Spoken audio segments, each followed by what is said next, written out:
Hi, I'm Abhiir. I'm 21 years old and I've been working as a youth environmentalist and sustainability consultant. Very often, in the talks that I'm conducting with young people or even at retirement homes with senior citizens, very often when I say, what does climate change mean to you?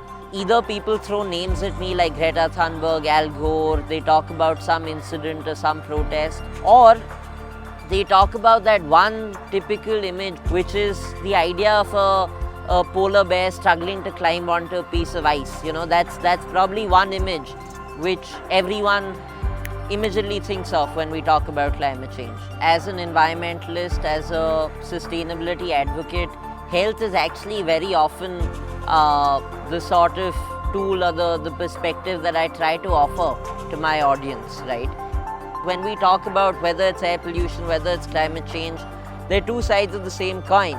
Healthcare is one thing where climate change has real tangible impacts for all of us, right, without discrimination.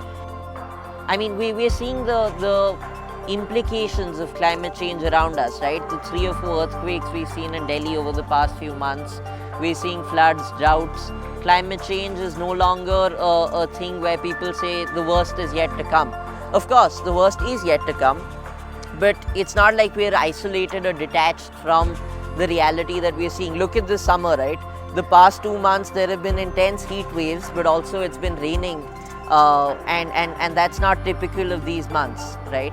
Because the ground reality is that policy makers and politicians who are in parliaments today, whether it's at the local level, whether it's at the UN or at the national level, they won't be there 20 years down the line when we are actually seeing the fruits or the evils of the policies they're making today, right?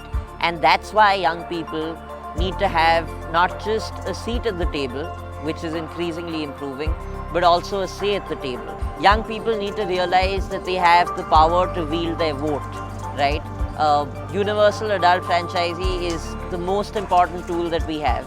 And, I think in something as relevant and something as large as climate change, it's going to be a very important tool in the years to come for us to actually recognize which parties or which politicians will walk the talk on climate change and accordingly vote for them.